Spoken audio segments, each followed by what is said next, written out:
This is Dave Meltzer with Entrepreneurs, the Playbook, and I have one of the younger entrepreneurs on, a true entrepreneur, Dylan Jacobs, CEO and founder of BrüMate, aka the Dehydration Company.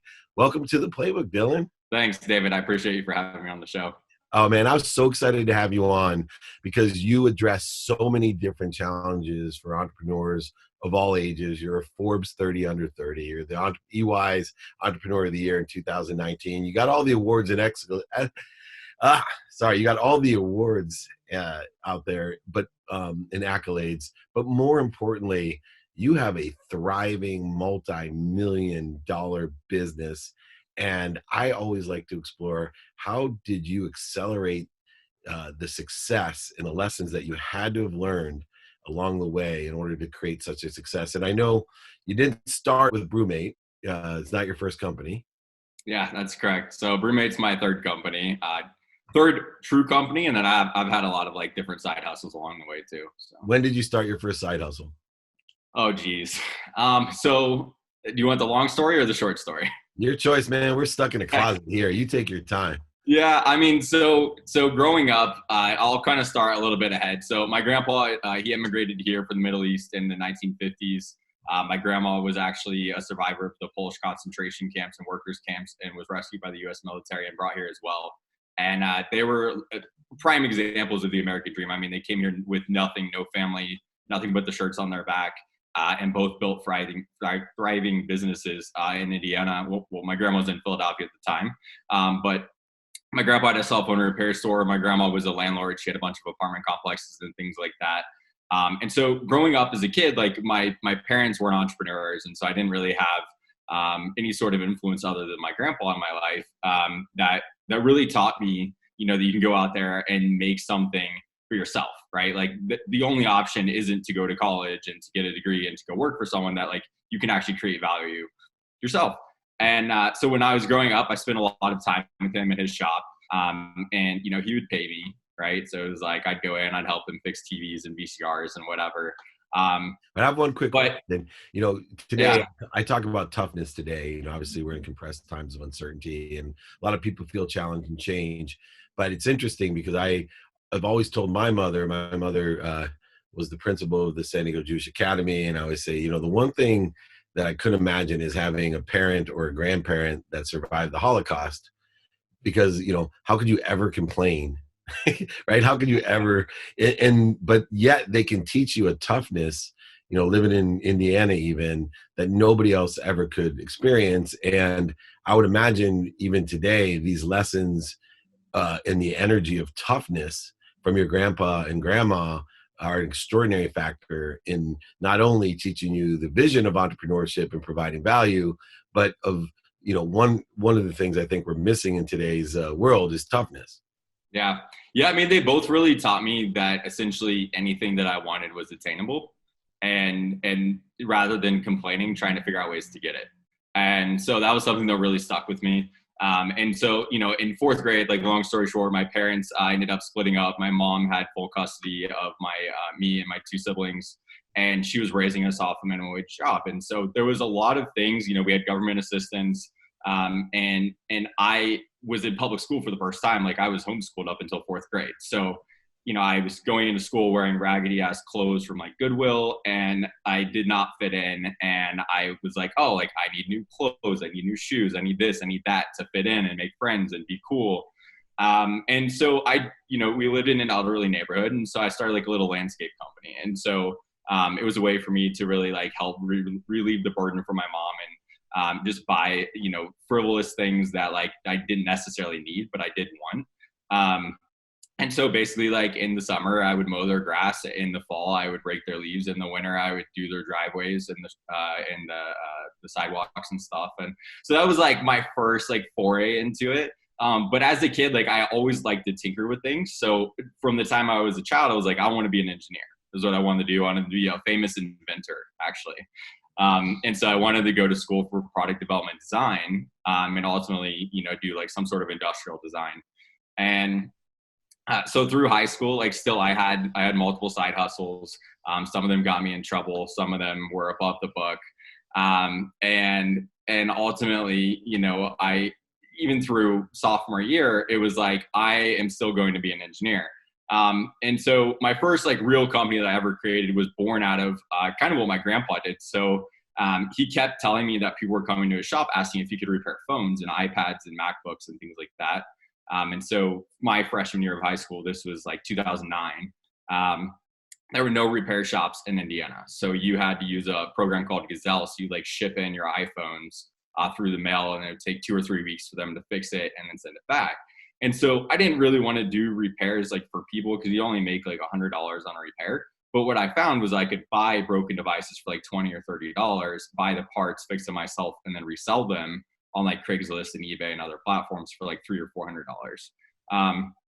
And so from then to sophomore year, that was all I did. I would buy up like every broken iPhone, iPad, iPod that I could, fix them, resell them. By sophomore year, I was making like $20,000 a year. I had saved enough money to buy my first car. And so like at that age, I was like, cool, like I feel like a millionaire. And then all my hopes and dreams were crushed because a local company came in and started doing cell phone repair, like right dab, in the middle of my hometown. And it was like, great. Like now everyone knows that they can get their phone repaired. So how am I going to deal with this? Right. Because people weren't selling their phones for $20 anymore. And so I went into the shop and actually made friends with the owner, and found out he was getting his parts from eBay. They were low quality parts. And I had already established a relationship with an overseas vendor, for really high quality, like A grade repair parts. So I started supplying him with parts. And then by senior year, I was actually supplying over 150 repair shops around the US. I had our own Shopify store. We had an Instagram page. I would scour Instagram for hashtags related to cell phone repair and then DM people and send them parts just to show them the quality difference between what they're probably using and what we could supply. And still at that point, I was wanting to be an engineer. I was actually accepted to Purdue.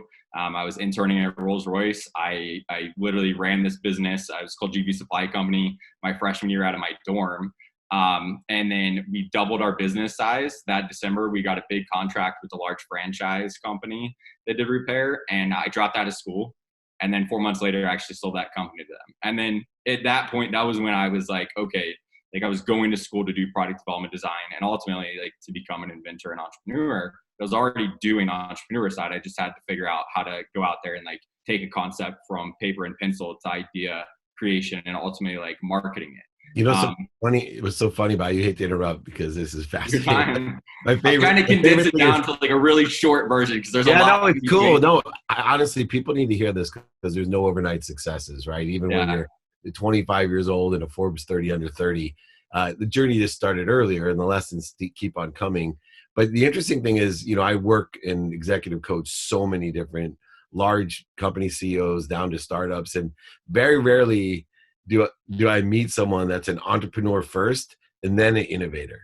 You know what I mean? Like usually you got the crazy engineer, scientist, and like I'm spending hours and time and trying to teach them how to monetize their ideas. Like it's something realistic. You're the exact opposite. You come from, like this Eastern European pragmatic sense of, all right, I just want to make money. I'm not making money doing this, so I'm going to do this. Supply, demand, buy low, sell high. Real simple. But somehow in your DNA, you have this artist side of you that wants to be an inventor, And so I just want to stop because it's really rare. I think it's much more powerful, by the way, to start an entrepreneur, understand how to connect the dots backwards to make the money. Then just start out with these crazy ass dreams that never can be monetized. So continue on. So now you drop out of school. Can you divulge how much you sold your first business? I sold it for $100,000. So not anything crazy, but I was 19 years old. It's crazy at 19. $100,000 at 19 years old. I would have died of overdose if I made $100,000 at 19. So I get it. Yeah, it's a lot of money. Yeah. So it's the way, my daughter's 18 and she goes to IU. So she's a freshman. Oh, that's awesome. So bummed. She's telling me she's going to drop out until she can go back to school because she doesn't want to waste any time being away from the school because it's so much fun. Yeah. I mean, everyone that's there loves it so much, and like to have to go fully remote. I mean, I've seen so many people that are bummed out they're missing graduation and stuff. So it's definitely a crazy time, and I don't blame her at all for wanting to wait and go back when she can actually get the full experience. So right. Anyway, so now you sold that company. Now where are we? Yep. So rather than overdosing, I actually bought a house. So I bought a little. It was a 1955 farmhouse. I got it on foreclosure. It was a piece of shit. Like it needed so much. Am I allowed to cuss on this Yeah, show? yeah, yeah, yeah. Okay. I just want to make sure I can tone it down if I need to. So yeah, I mean, I bought this house on foreclosure. I got it for $70,000. The market value in the neighborhood was around 200,000, and I was like, oh, like I watched a bunch of HGTV. I was like, oh, I'm going to flip this house, because I didn't know what I wanted to do next. I mean, I was always looking for something, but I didn't have anything. So I was like, oh, this would be a good, like, fun project to work on in the meantime while I figure it out, and I'll make some money. And so, like, first wall I took down, like, live termites fell out on my head. And I have, like, a phobia of termites now, but literally it turned from a 3-month project to actually a year. And then my next business was actually born out of that. So when I was finishing up the kitchen, I went into a granite showroom in Indiana. They had about 300 different types of granite. I was in there for like 4 hours picking out the slab that I wanted. And then I was going to pick out the backsplash, and I went to a local interior design firm. And I went in there, the tile selection was terrible. I went into another firm, the selection was terrible. I went online, I couldn't find what I wanted. And so what I found was there was this vast disconnect between the hard surfaces, so like quartz, granite, different types of hard surfaces you can get for your countertops, and then variations to match those for kitchen backsplashes. And almost every kitchen in the US has a backsplash now. And so what we did is I created a company called BrüMate Design, and it's a still functioning company to this day. But the idea behind it was actually creating the largest color selection for glass tile in the world. So we had almost 25 different color variations. So every color of the rainbow and then different shades within those different color palettes. And the idea behind it was creating tile that could be matched to almost any surface that was out there. And it wasn't a massive company. It was something I was literally running out of my basement for 6 months, 7 months. But I kept a journal. So it's funny you mentioned that. It's like these companies, I always call them like stepping stones, because I knew that they weren't the end game. The end game was ultimately to like create a product that I could take from like pen and paper to actually creating a product that is improving people's lives, and like be able to walk around and see people using it. Like that was my pipe dream. It was like the equivalent of being on like your high school acting team and being like, I want to be a famous Hollywood actor. And I was doing really good in high school, but like I wanted to go to the next level, and I just didn't know what the step was in between to get there. So I was running those other companies, so I didn't have to, go get a job in the meantime. It was still something I was really passionate about. I liked creating, essentially identifying like missing components of certain markets and then kind of just filling that gap. That was fun for me. So I was still getting enjoyment out of it, but it was still missing that like true innovation side that I was yearning for. And so I kept a journal, and like everywhere that I went, everything that I did, I would write down like things that I wish were better about this. Right. So it was like, essentially like, I kind of looked at the world in a negative light. It was like, what sucks about this product? What sucks about this venue? What sucks about the situation? How could I make it better? And I had like, that's a pot. Oh, I got to cut you off here, because one of the smartest things I've done through my lessons is I actually hired one of the highest paid employees I have, a chief betterment officer. And I'm not lying, man. The entire duties, responsibilities are to look at everything from the way we, have our toilet paper to every employee. He just walks around, listens to calls, does everything. And his perspective isn't negative. It's how can I make it better? He's like the BASF. So you're like the entrepreneurial BASF. You're always looking to say, okay, how can I make it better? And you're journaling it and learning and practicing. How do I make things better? So I love that. It's a great playbook lesson.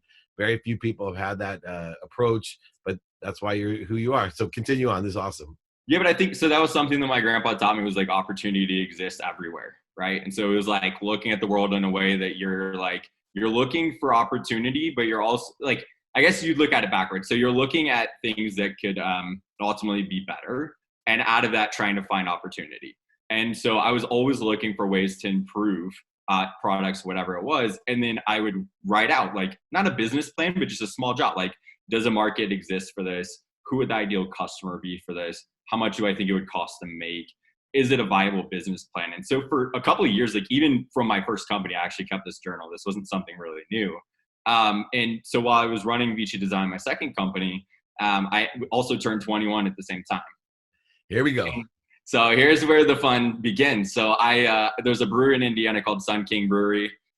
They have incredible craft beer, and they quickly became one of my favorite craft breweries. But all of their cans came in 16-ounce beers. And so I was at Carb Day, and I had a 4-pack of their beer I paid like $15 for, all 16-ounce cans. And every single time I would pull out one of those cans, I could only finish like half of it before it was undrinkable. It was warm because at Carb Day, it's like 100 degrees. You're out by the Oh track. yeah.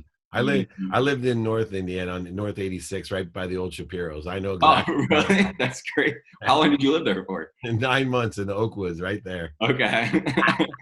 Only took 9 months to convince yourself to leave. I've wasted so many beers without you. So trust me, I'm 52. Yeah. So I've been drinking legally for 31 years with a lot of beer. Yeah, I mean, I always say that the story started there. It obviously started before, just like. It's ironic it's Carb Day too, right? Because yeah. we're known for carbs. But out of that, I remember I wrote down on my journal, and it was like, warm beer sucks. How do I like keep 16-ounce beers cold, right?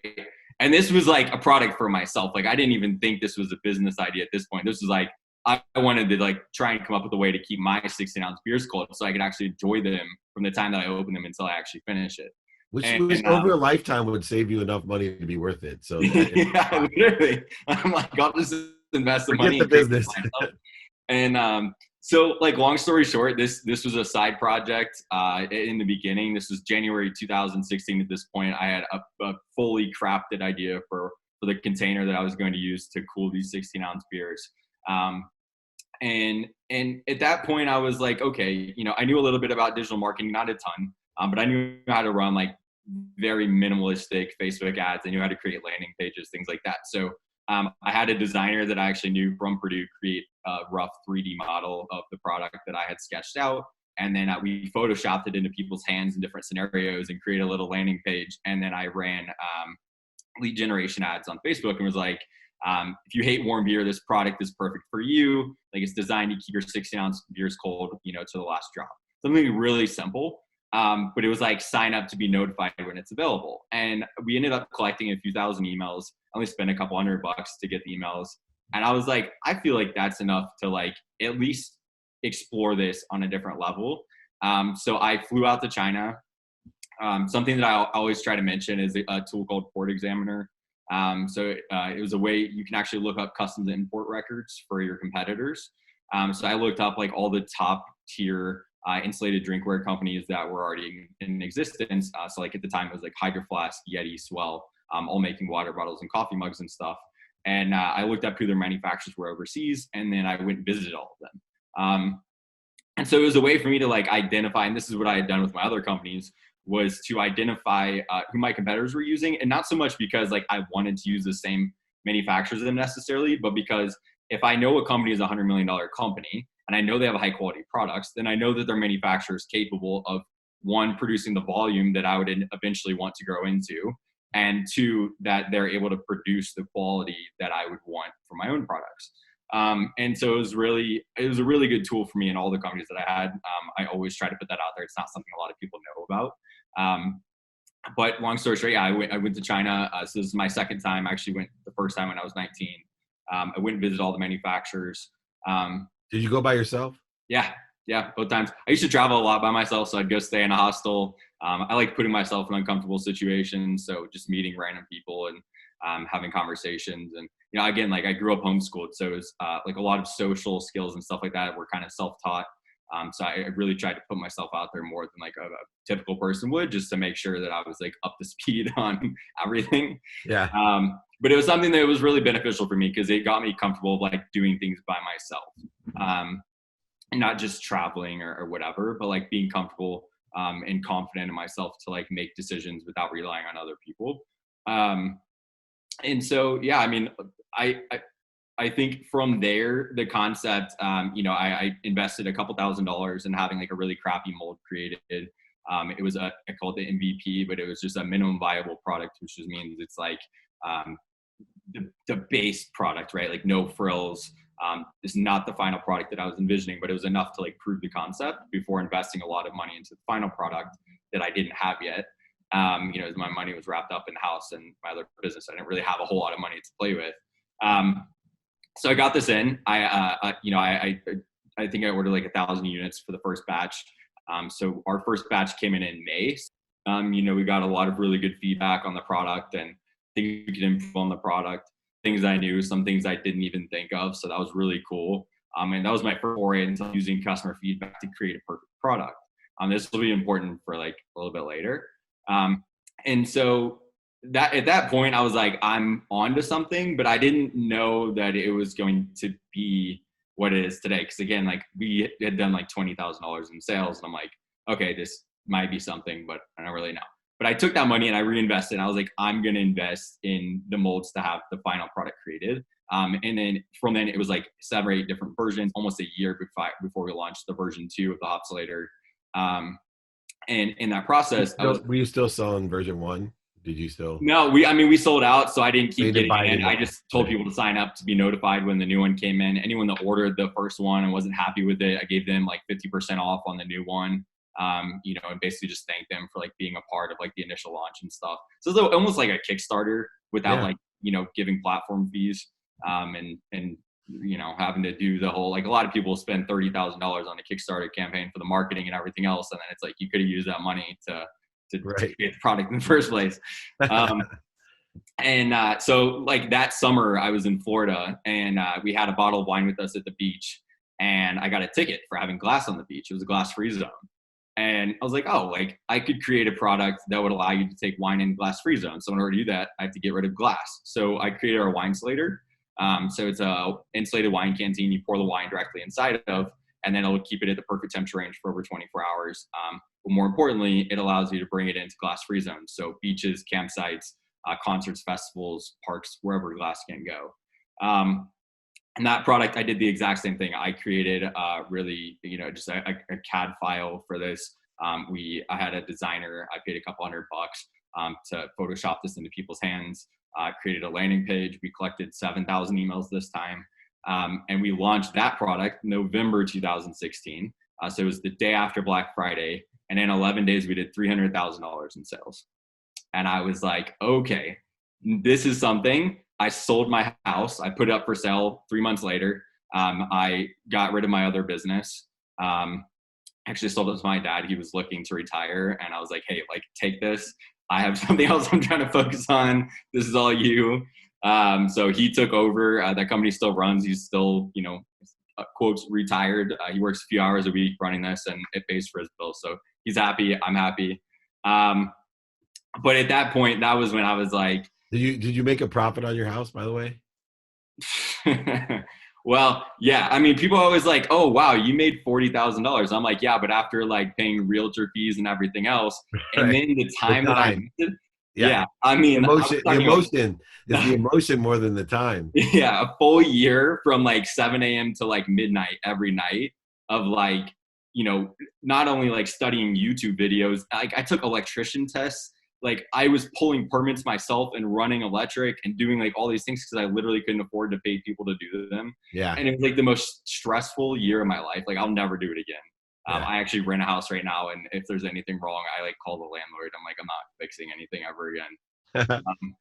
I'm over it. It's so funny. When I lost everything in 2008, I told my wife I'm never going to own another property. And it did take 13 years and we have a few, but it was so freeing to be able to call somebody else to fix something. Yeah. It's amazing. Yeah. Especially as an entrepreneur, like when you have so many other things going on, like the last thing you want to worry about is like, how am I going to mow my grass? How am I going to do this? How am I going to do that? I have a philosophy, just so you know, if I don't want to do something, I'm going to pay someone. Like if I could pay someone to worry for me, I'd pay him to worry. So like I figure out the math to everything going, okay, how much is my time worth? And, I'm going to pay somebody else because my goal is to make every minute of my day worth so much that I can afford to pay anybody to do anything because every minute's worth so much to me, including having a chief betterment officer, right? I'd rather pay someone because the margins get so big for someone to have their eye on what I'm doing and could be doing better than what the company could. So